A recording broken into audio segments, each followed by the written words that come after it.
জামাতের নির্বাচনী কর্মীরা বাড়ি বাড়ি গিয়ে এনআইডির কপি, বিকাশ নম্বর, মোবাইল নম্বর সংগ্রহ করছে। বিষয়ে আমরা ইতিপূর্বে আচরণ বিধি ভঙ্গের আপত্তি জানিয়েছি।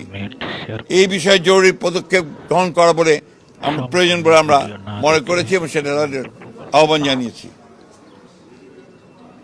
লেভেল প্লেইং ফিল্ডে বাংলাদেশ জাতীয় দল বিএনপি আসন্ন জাতীয় সংসদ নির্বাচনে সুষ্ঠু, অবাধ, অংশগ্রহণমূলক, গ্রহণযোগ্য করার জন্য লেভেল প্লেইং ফিল্ডে বিশ্বাসী।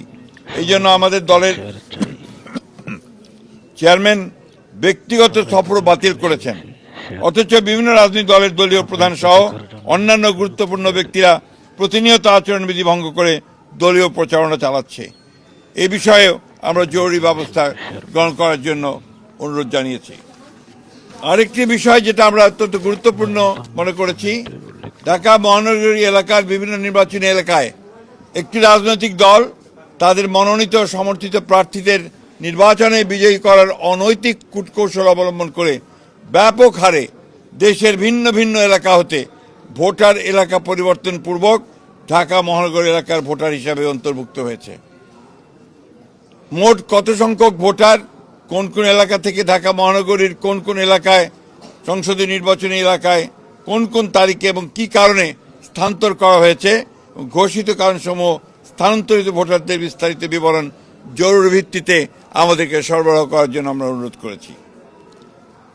বিভিন্ন নির্বাচনী এলাকার রিটার্নিং অফিসার, সহকারী রিটার্নিং অফিসার, পুলিশ সুপার, থানার ভারপ্রাপ্ত কর্মকর্তা সহ অন্যান্য কর্মকর্তাবৃন্দ একটি দলের পক্ষে কিছু কিছু ন্যাক্কারজনকভাবে কাজ করছে বলে আমরা অভিযোগ পেয়েছি। সেই বিষয়গুলো আমরা তাদের গোচরীভূত করেছি। সুষ্ঠু, অবাধ ও গ্রহণযোগ্য নির্বাচনের স্বার্থে তদন্ত গ্রহণপূর্বক তাদেরকে প্রত্যাহার করার জন্য আমরা অনুরোধ জানিয়েছি। দরকার নেই। নির্বাচন কমিশনের কতিপয় সিনিয়র কর্মকর্তা সহ কয়েকজনের বিরুদ্ধে আমরা অভিযোগ পেয়েছি যে তারা কোনো একটি নির্দিষ্ট দলের পক্ষে কাজ করছেন। আমরা সে বিষয়ে ব্যবস্থা গ্রহণ করার জন্য তাদেরকে অনুরোধ করেছি। এই ছিল আমাদের আজকে তাদের সঙ্গে কথা বলা। এবং আমরা লক্ষ্য করেছি যে দুর্ভাগ্যজনকভাবে বিএনপি সবসময় নির্বাচন কমিশনকে সহযোগিতা করে এসছে সুষ্ঠু, অবাধ, নিরপেক্ষ নির্বাচনের জন্য। দুর্ভাগ্যজনকভাবে কতগুলো বিষয় আমরা লক্ষ্য করছি যে পক্ষপাতমূলক ব্যবস্থা গ্রহণ করা হচ্ছে এবং সেই ক্ষেত্রে কিছুটা বায়াস একটা অ্যাটিচিউড আমরা লক্ষ্য করছি। আমরা সেটাকে পরিত্যাগ করে সম্পূর্ণ নিরপেক্ষভাবে কাজ করার জন্য তাদেরকে অনুরোধ জানিয়েছি।